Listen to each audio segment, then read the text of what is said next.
Bars, nightclubs, and other types of crowded events can be a lot of fun, but they can also be quite unpredictable. Knowing how to identify a threat can greatly improve your safety as well as the safety of those around you. In this video, I'm going to equip you with practical techniques for threat identification in crowded environments. These techniques draw from our comprehensive situational control CSC. At the core of things, maintaining situational awareness is paramount.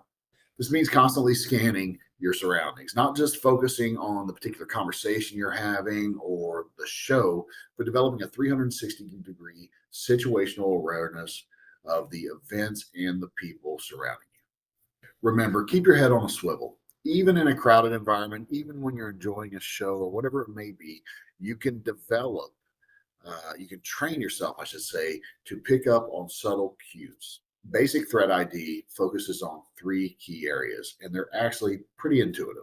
Those areas are hands, eyes, and surroundings. So let's dive into those a little bit. For hands, we want to watch for clenched fists, obvious sign of aggression. You want to unusual hand movements, as well as if someone's already spiked my awareness or whatever it might be. I want to pay attention to those hands, make sure they're not trying to hide them, reach into a bag. In general, if I notice someone reaching into something, I'm always scanning the hands just to see what comes out, just in case. For eyes, it's pretty simple and straightforward. We want to observe eye contact. Obviously, intense staring, people will do that aggressively, and that's a quick indicator if you're paying attention, right? You can see someone, as well as someone who is, every time you look their way, they look away. That would indicate that they're probably watching you. Just a general avoidance of eye contact. So surroundings is one of our largest one.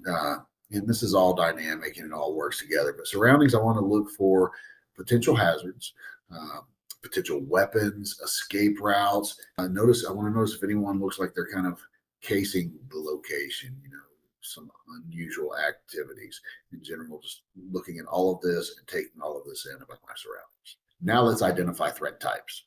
So now let's talk about these threat types. They come in various forms. You have two primary types, and one is an obvious threat and a disguised threat. So an obvious threat is just like it sounds. They're pretty obvious. They're typically displaying aggression, that drunk, aggravated drunk. They're openly aggressive. They're pretty easy. If you're paying attention, you'll recognize them sooner. You can see that drunk that's starting to escalate over there, whether it's at you or not. If you don't pay attention, you'll probably come to recognize them eventually, but it might be later than what you prefer. Disguised threats are the more challenging one, right? So these are the individuals that probably have a nefarious motive all along, but it's an ulterior motive that they're hiding. So they to pick up on them, you have to be a little bit more alert, a little more aware. Watch for unusual behavior, nervousness, just kind of excessive talking in general. If you're really paying attention, you'll pick up on those cues, nonverbal and verbal, and you'll feel them inside and just recognize those and watch out for them. Remember, not every potentially good-looking, safe-looking person is just that. Oftentimes, they can pose a threat. So now you've identified what you consider to be a potential threat. Now what? Remember, it's potential. We're trying to mitigate here. So it's not always a threat. It's just something that we have perceived could be a threat. So you've identified a potential threat. Now what we want to do is we want to handle that. I want to create distance. I want to prioritize my safety. Depending on the type of threat is how I'll react to that. At the end of the day, I want to get a distance between myself and that threat.